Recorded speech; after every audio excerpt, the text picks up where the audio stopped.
Mais cedo, antes da mudança de foco no discurso do presidente Jair Bolsonaro, o presidente do Tribunal Superior Eleitoral, o TSE, e ministro do Supremo Tribunal Federal, Luiz Roberto Barroso, se manifestou sobre as falas de Bolsonaro durante os atos de 7 de setembro. Para o ministro, a democracia só não tem lugar para quem pretenda destruí-la.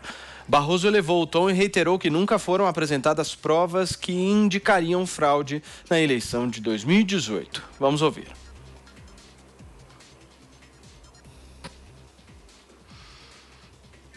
O extremismo tem se valido de campanhas de ódio, de campanhas de desinformação, de meias-verdades e teorias conspiratórias que visam a enfraquecer os fundamentos da democracia representativa. E por aqui não faltou quem pregasse a invasão do Congresso e do Supremo Tribunal Federal.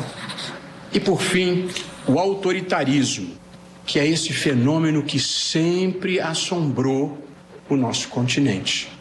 E uma das manifestações do autoritarismo pelo mundo afora é a tentativa de desacreditar o processo eleitoral e as instituições eleitorais para, em caso de derrota, poder alegar fraude e deslegitimar o vencedor.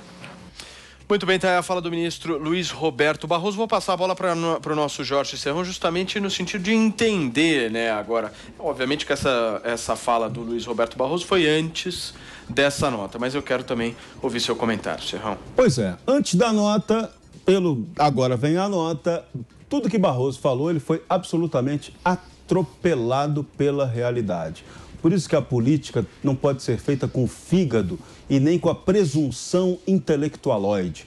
Ela tem que ser feita com sensatez, com sabedoria e equilíbrio. E um detalhe que eu tenho lembrado desde cedo. Políticos fazem política.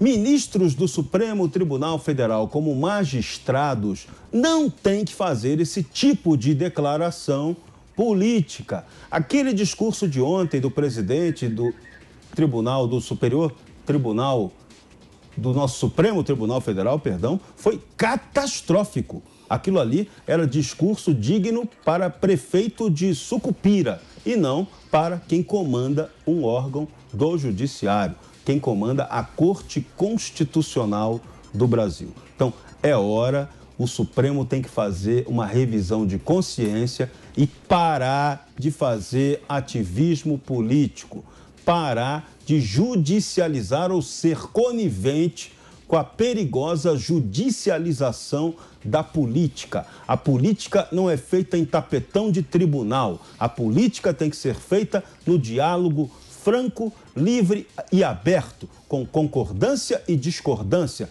para chegar ao consenso ou não. Mas tudo tem que ser feito às claras e não nos subterrâneos do poder, como acontece no Brasil. Então, os ministros do Supremo, depois desse recuo de Bolsonaro, eles precisam recuar 13 vezes mais que o presidente da República. Agora, Constantino, o presidente recuou, eu não vejo motivos agora para os ministros terem um discurso mais firme, né? Será que as coisas no Brasil vão se acalmar? Como é que você vê? Paulo, eu acho que isso é o wishful thinking, né? É sempre a postura típica dos progressistas, democratas, tucanos, na geopolítica soft power, né? Vamos chamar para um chá das 5, mostrar boa intenção.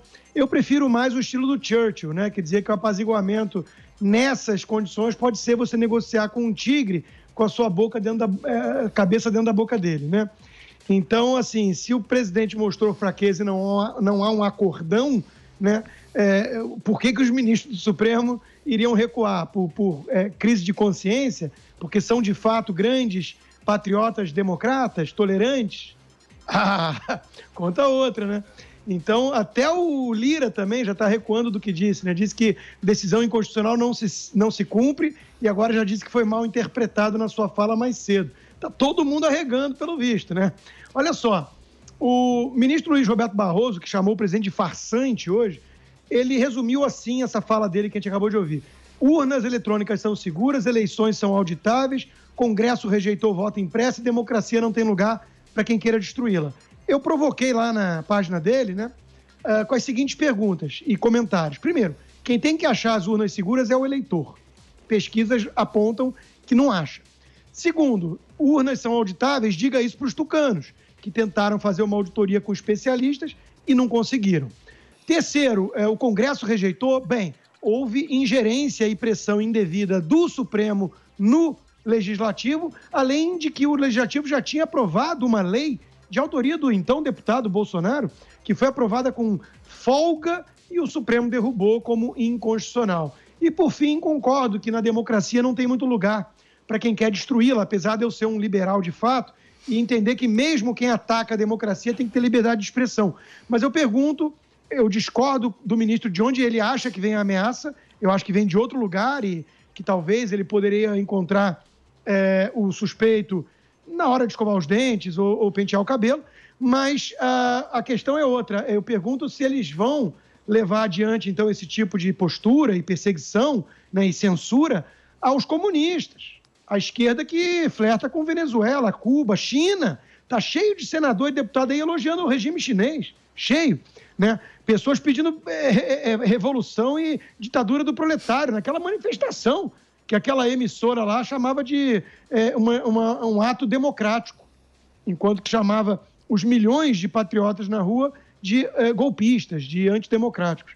Né? Então, a fala do Luiz Roberto Barroso é lamentável, assim como a do Fux um dia antes, e esses ministros precisam parar de agir como políticos. Mas eu duvido muito que isso aconteça. Bruna Torlai, o que muda depois dessa nota do presidente da República? O presidente da República deu o exemplo, né, de sacrifício e de real patriotismo. Eu, contudo, duvido que esse exemplo será seguido por aqueles que deveriam dar o exemplo do que é ser um juiz e, na verdade, se comportam como advogados. O Barroso faz um discurso todo retórico, todo floreado, ele que tem aí o seu talento de advogado e, pela segunda vez na mesma semana, dá mais uma prova de que a corte do mais alto tribunal do Brasil é apenas uma corte política. Quando a gente tem uma corte política, a democracia está em risco. Está em risco de não existir, de não funcionar. Porque se o judiciário não tem, de fato, independência, e sendo uma corte política, o que eles têm? Um partido tomado. Vamos lembrar o que é um juiz? O juiz é aquela figura que está no meio, e aí você tem um partido tomado aqui, um partido tomado aqui, ele vai justamente moderar, né? O juiz não é aquele que tem um partido tomado.